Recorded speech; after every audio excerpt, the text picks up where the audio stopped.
तो चिराग पासवान का जो सबसे सकारात्मक और पॉजिटिव मैसेज ये है कि वो बिहार के चार्मिंग फेस हैं, वो युवाओं को प्रभावित करने वाले चेहरे हैं। क्योंकि अगर आरजेडी में देखा जाए तो तेजस्वी यादव एक युवा चेहरा है जो बिहार की नब्ज को बहुत अच्छी तरह पकड़ता भी है, जानता भी है और समझता भी है।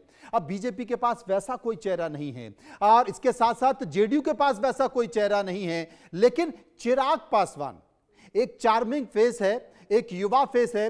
वो युवाओं को प्रभावित करते हैं, जहां पर जाते हैं वो युवाओं को आकर्षित करते हैं। बॉलीवुड से सफर शुरू हुआ, राजनीति में आता, बहुत मजे हुए खिलाड़ी के तौर पर अपना सफर तय कर रहे हैं। तो आपने जो कहा ना कि बीजेपी चिराग पासवान को छोड़ना नहीं चाहती है, वो एकदम सही है और वो उनका ट्रम्प कार्ड है, क्योंकि वो जेडीयू पर या चचा पर भरोसा बहुत ज्यादा करती नहीं है। चचा एक बार गच्चा दे चुके हैं, लेकिन कारण क्या है, मजबूरी क्या है? ग्राफिक के जरिए मैं आपको बताता हूं कि मजबूरी क्या है बड़ी राजनीतिक पार्टियों की छोटे दल के सामने। आप देखिए सत्ता का जो किंग मेकर छोटे दल क्यों हैं? क्योंकि छोटे दल भले ही अकेले हैं, चुनाव लड़कर आपको सीटें नहीं जीत सकते, लेकिन आपको निपटा सकते हैं, नुकसान पहुंचा सकते हैं। आधार वोट के किसी भी गठबंधन, बड़े गठबंधन को नुकसान पहुंचा सकते हैं। 2020 के चुनाव में चिराग पासवान ने जेडीयू के खिलाफ प्रत्याशी उतारे, एक सीट एलजेपी को मिली, लेकिन उन्होंने रायता फैला दिया, समेट दिया और चाचा को यानी नीतीश कुमार को वो जमीन पर ले आए। 71 से 43 सीटों पर पहुंचा दिया उन्होंने और एनडीए महागठबंधन के बीच 12,000 का अंतर रहा।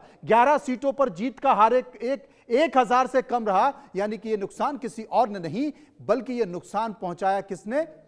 चिराग पासवान ने 52 सीटों पर नुकसान पहुंचाया और एलजेपी ने 18 सीटों पर जेडीयू को निपटाया। तो यह एक मजबूरी है एलजेपी की, यह बड़ा है। सीधे हम राघवेंद्र चलते हैं, पटना में हमारे पास मौजूद हैं। राघवेंद्र, बिहार में घूम घूम कर, चाय पीकर मिजाज तो समझ रहे हो, लेकिन जो चाय की टपरी है जरा उसका मिजाज भी समझा दो। बिल्कुल, देखिए एक कुल्हड़ सजा हुआ है और चाय निकालने की तैयारी है। ठीक उसी तरीके से राजनीति भी है, राजनीति भी सजी हुई है, कुर्सियां लगी हैं, लेकिन किसको कुर्सी मिलेगी सवाल यही है और जनता यही पूछ रही है। जनता सही जरा समझते हैं क्या भाई साहब? चुनावी रंग में तो बिहार रंग चुका है, लेकिन इधर सीट बंटवारा महागठबंधन नहीं हो रहा है। बिहार इस बार क्या चाहता है?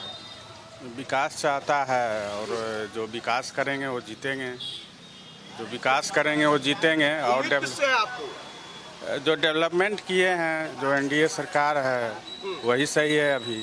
और तेजस्वी यादव कह रहे हैं हम सरकार बना रहे हैं। नहीं वैसा नहीं लगता, हमको नहीं लगता है।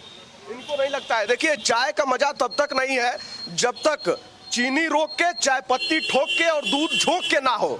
तो चाय का मिजाज समझते हैं। देखिए चाय पी रहे हैं यहाँ कुछ लोग और इनसे राजनीतिक रंग समझते हैं कि आखिर चाय वैसे ही बनी है जैसे राजनीति है। क्या भाई साहब, क्या माहौल है?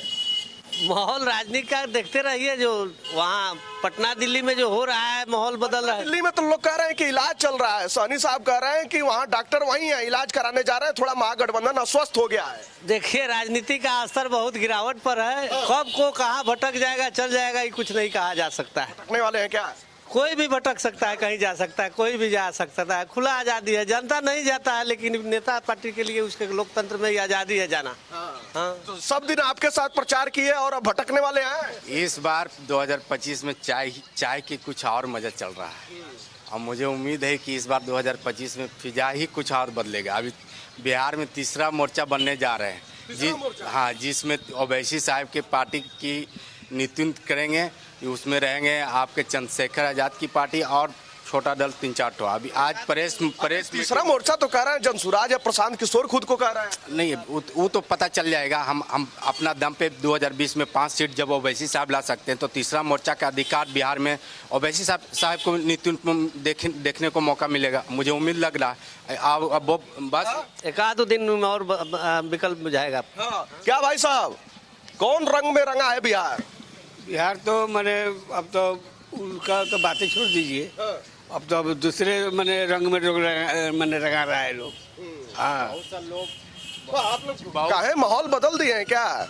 बदल नेता लोग का ऐसी है, तो हम लोग मैंने अब नेता का उतना अब बनुआ मजदूर हम लोग थोड़े हैं। नेता बदल सकता है तो कार्यकर्ता जनता क्यों नहीं बदलेगा? वो भी आजाद है, फ्री है, लोकतंत्र में सबको आजादी है। ये महाराज सीटवा नहीं बटा, उससे पहले ही आप लोग पाला बदल लिए हैं। सब लोग जान रहा है कि अंदर अंदर तालमेल के कल कार्यकर्ता को ही रोक के धोखा चकमा दिया जा रहा है कि हाँ ऐसे भागे नहीं, इधर उधर नहीं कार्यकर्ता जाए। को देखिए, चकमा दिया बिहारियों जा के रहा है। राकेश जी, राघवेंद्र जी, एक नया संकेत निकल कर आया है देश की राजनीति में। अब तो नेता कार्यकर्ता को चकमा देते हैं।